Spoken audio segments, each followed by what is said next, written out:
sveiki visi brangieji. Tai šį kartą tęsime darbus su Kawasaki Z1000. Jūsų dėmesiui trečioji dalis. Jeigu nematėt pirmos ir antros, ieškokit čia viršuje, kažkur tikrai surasit. O mes tęsime darbus ten, kur pabaigėm juos. Aną savaitę su įdubimu iš vidaus, reiškia, ten gali būti užkliuvę kažkokio tai oro.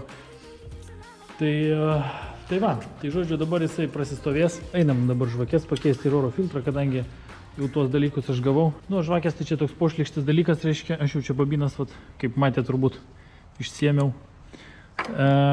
Bent jau vieną išsiėmiau. Bet yra, nu kaip čia, bėda, ne bėda. O man tos dvi bobinos, reiškia, vidurinės yra labai šlikšti. Procedūra, jeigu kraštinės visiškai be jokių problemų pasiduoda ir išsiema, tai vidinės čia kažkur tai remiasi, trukdo ir šitą žarną, kurios aš nenoriu judinti. Ir kitoj pusėje, reiškia, laidai trukdo, nenori tą bobiną išsiimti taip lengvai, kaip norėtųsi tai padaryti. Dabar teks biškį pasikankinti. Na, oro filtras, tai čia viskas paprasta, du varžteliai. Nu, vat, tą laidą tik tai reikės kažkaip čia atsikabinti. Kažkur tai reiškia, kad galima būtų iškelt visą šitą filtro dėžę lauk. Ne dėžę, o dangstą.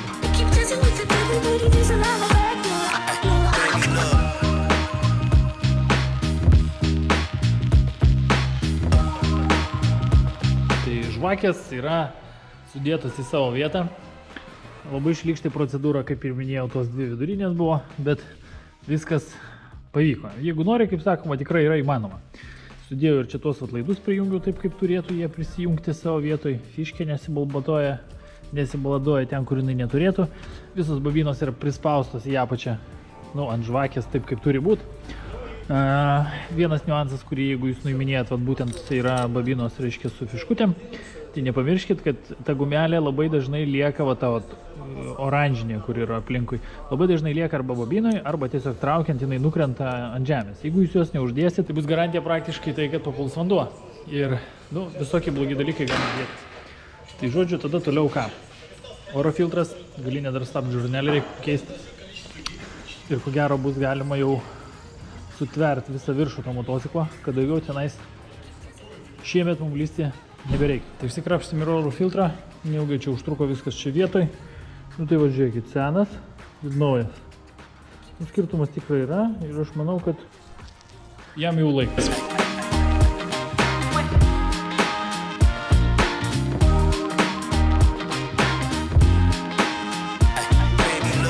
Įdomiau yra va čia, pasižiūrėkit, kokio kakučio yra žarnelėje. Ir ta žarnelė, nu, to kakučio neturėjo. Ir va tas gintaras visas, reiškia, ar mineralai ten tie, ar kaip jos ten pavadinti, reiškia, kaupėsi suporte. Ir gadina visą reikalą. Tai iš esmės skysčio keitimas būtent tam reikalingas, kad jisai neužpūtų iš vidaus. Dabar pakeičiam skystimėlį. Naujo, šviežio. Ir viskas šitoje vietoje bus gatava. Priekį surinksiu visus kitus plastikus, kad man nesivoliotų, nu, ten ant žemės. Čia va tik iki čia yra. Ten kito motociklo, BMW. Tai va, sudėsim, liks tik tai sankaba, kurios detalių keletos mums dar trūksta ir negalima jas viso to pabaigti. Pabaigėm dabar darbus, reiškia, su galiniu stabdžiu. Dar kartą nuorinsim priekį ir pabaigsim surinkti visas tas plasmasės į savo vietą, kad jau nemazolintų akių ir nestimuliuotų ten, kur jos neturėtų gulėti.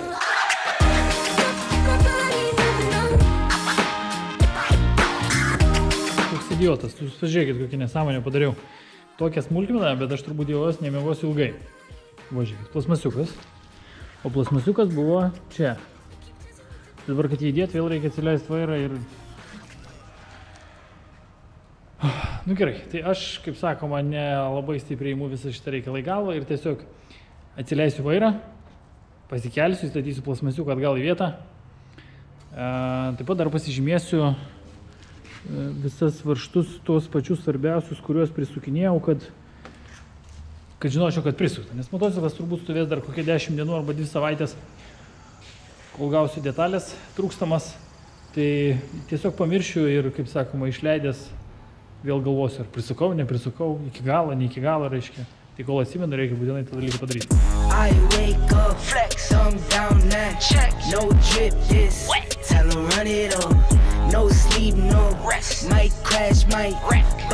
Plastikėlis savo vietoj.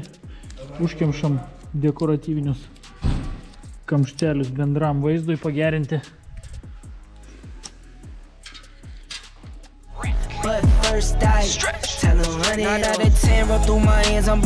Na ką, brangiai, tai gavome pagaliau detalės ir tam, štai šitam Kawasakiui. Ir dabar jau galima tęsti darbus su juo, viską kas liko. Tai šitas vidinis krepšelis, ne krepšelis, tarpdiskių laikiklis, ne, reiškia, sakykim taip, yra viskas su juo tvarkoje, o šitas turi duobės. Kaip ir tradiciškai, reiškia, dar viena tiesa priežastis yra, kodėl jie barška. Tai jeigu pažiūrėsit, nežinau, kas nors matosi, nesimato, bet kliba. Kliba jisai ties guoliu ir ten, sakykime, su to klibėjimu, ko gero, nieko padaryti ir neįmanoma.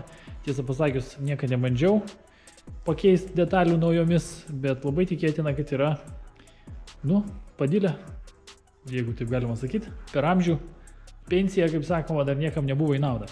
Taigi dabar tada, prasiardom ir tada reikės bandyti surinkti sankabą su keliom naujom detalėm ir pasižiūrėsim, kaip tas motociklas važiuos. Iš esmės praktiškai viskas gatavo, taigi toliau jau test drive tik padaryti ir aš jau žiūriu, kad ir varžtukus prisukau, vairagolis pakeistas, viskas padaryta. Blema jau taip seniai stoja, kad jau net nebeatsimenu, kas jam čia buvo daryta. Reikės užrašus pakapstyti, pasižiūrėti, ar nieko nepamiršau. Tai kažkas kažkada manęs klausė, kaip nusiema šitas daiktas. Klausė, reikia specirankių kažkokių, tai dar kažko, tai tiksliau klausė, ar turiu specirankį. Tiesa, pirštas mano vis dar sužalotas. Gal nusims. Tai nusiema šitas daiktas. Ir viskas. Ir be jokių specirankių nieko nereikia. O toliau viskas yra šitoje vietoje labai primityvu. Išimam vidinį šitą daiktą, reikia nepamiršti, kad čia turi būti šaiba, ant kurios yra parašyta outside, tai jos reikia nesupainiot. Tada nusiema diskelis, ne diskelis, o poveržlė, jeigu taip galima pavadinti. Šaiba dar viena, kadangi toliau reikia išsikraštyti įvorę ir čia yra specialios skylutės, kad įsukt varžtelį, o ieškot varžtelio aš tingiu, todėl naudoju paprastą kabliuką, kad ištraukt tą įvorę. Tada toliau yra guoliukas, kurio reikia nepamesti, ir šaiba, kurios pusės irgi negalima supainiot, kadangi jinai turi išlinkimą šiokį tokį. O štai taip jinai įsideda, kad neperspaus prie guolio. Ką čia turim? Sudilės. Šitą iš esmės būtų galima paremontuoti. O kaip matot, netgi metalas yra užlankstytas šitose vietose. Tai iš esmės spyruoklė turėtų remtis į tą vietą. Nežinau, kažką bandysim galbūt sugalvoti.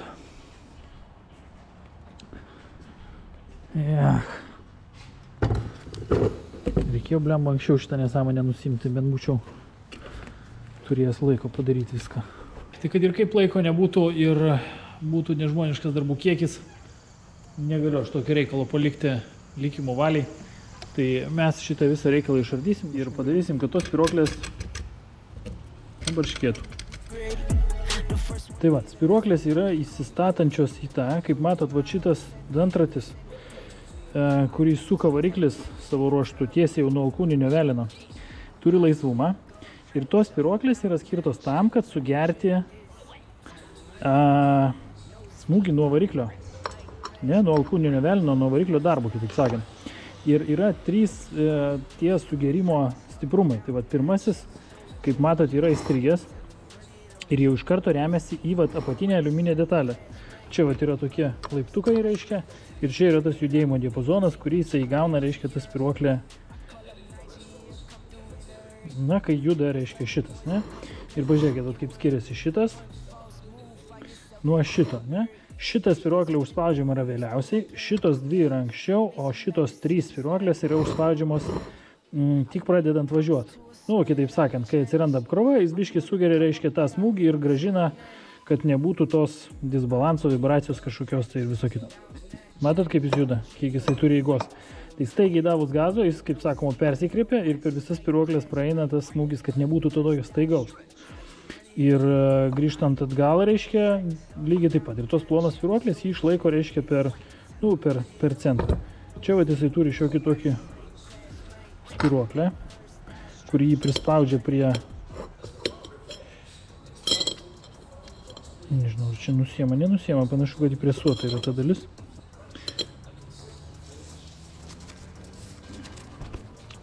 Nu gerai, čia mes, aišku, paskui viską išplausim. Kaip vis čia buvo? Kažkaip taip. Nu va, tai čia jeigu stovi tos plonosios spyruoklės šitose vietose, matot, kaip jos labiausiai ir dirba. Čia, kaip tik ir išdėliava daugiausiai yra vienoj pusėje. Ir dvi turime pirminės ir vieną trečią, reiškia, jau pačią paskutinę, kuris suveikia vėliausiai. Tai kaip taisyklė jos laikosi geriausiai, o problema būna su antromis, kadangi jos turi daugiausiai darbo per tą viduriuką. Ir, nu va, spaudžiant gazą, susispaudžia, jis turi ją prispausti. Jinai tam baladuojasi. Ir jinai vėliau susispaudžia. Pagrindiniai tokio spyruoklių to laisvumo simptomai tai yra, na, sakykime, situacija tokia yra. Jūs važiuojate ten kokiu, pavyzdžiui, antrų bėgių, nu ne, gal geriau pirmų bėgių, sakykime, ne, tas greitis nėra didelis, jūs paleidžiat gazą, kad truputėlį prilėtėt ir vėl duodat gazo ir tarp to momento, kai motociklas stoja ir kol vėl pradeda traukti, yra laisvumas. Tai va čia yra va tas, va, sakykime, nu to laisvumo neturėtų būti, jis turėtų būti sugeriamas, reiškia, va tų va spyruoklių paeiliui, nuo minkščiausios iki pačios kiečiausios ir tada jau turi traukti, reiškia. Jeigu yra laisvumas, tai gali būti dvi priežastys. Viena iš priežasčių yra vat, būtent kaip tik tas laisvumas, spyruoklių išdėlimas, reiškia, tų griovelių, reiškia, kurios turėtų remtis. O kitas dalykas, aišku, gali būti laisva grandinė. Bet jeigu jūs grandinę prižiūrit ir bent retkarčiais patempėt, tai dėl grandinės to laisvumo dažniausiai nebūna. Kaip taisyklė, vat, tas krepšelis dažniausiai kelia tokias bėdas. Tai aš susiveiksiu viską, ko trūksta ir ko gero bus galima šitą reikalą jau surinkinėti į tą būklę, kurioje jisai turėtų, kurioje aš norėčiau, kad jisai būtų. Visų ledas kaip naujas, nieks nebarška, nesiteliuškuoja ir visio, galima montuoti į vietą.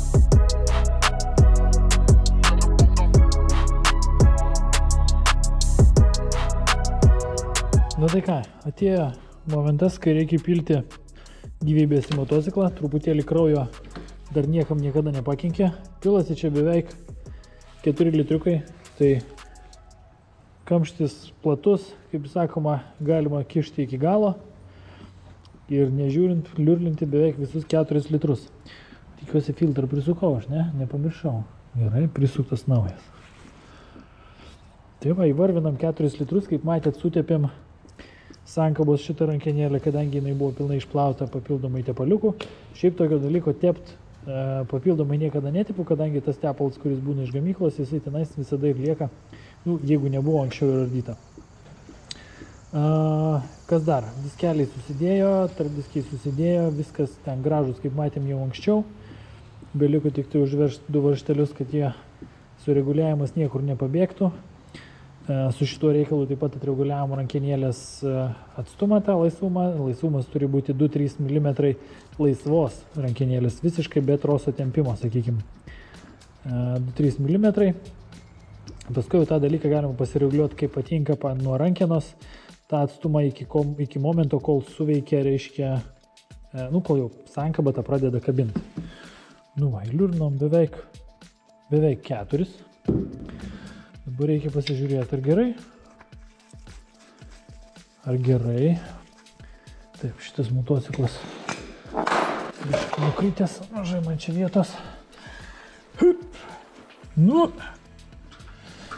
ir davai. Taip. Tepalo, kaip matau, yra šiek tiek daugokai. Todėl mums jį reikia dabar pabandyti užkurti. Nu, pasižiūrėkim. Nu, akumuliatorius nusėdęs ar ne? Ne, ledas.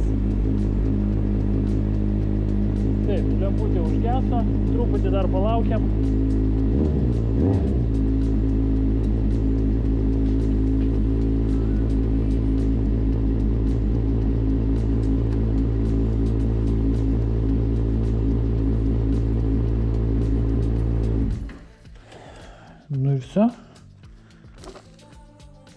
Dabar reikia truputėlį palaukti, kol jisai susivarvės. Na ir galima patikrinti, ar pakanka tepaliuko. Tepaliuko mums, na,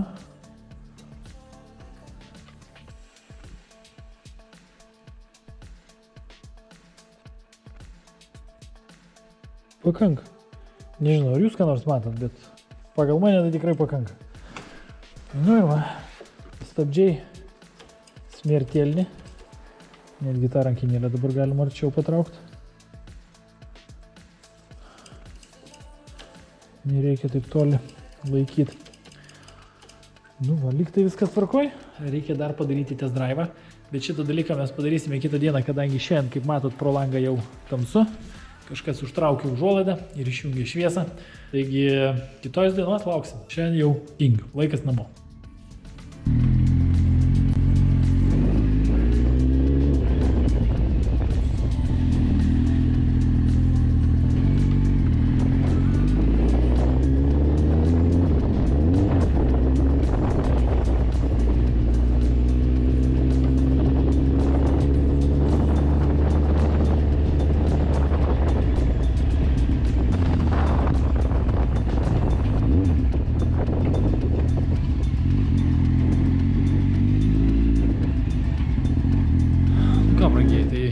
Motociklas važiuoja puikiai, bėgėjasi ir stoja taip, kaip tikėjausi. Aišku, dar reiktų stabdžių kolodėlėm prisidėti, dėl to, kad priekiniam, dėl to, kad jos buvo išardytos ir susidėjo ne taip, kaip buvo. Tai toj vietoj biškį reikės pavažinėti. Kas dar? Sinchronizacija. Šitam motociklui irgi reikia padaryti. Buvo pražiopsojęs. Tai aišku, aš jau visą reikalą šitą pasukau. Tai dabar jums parodysiu tik tai rezultatą.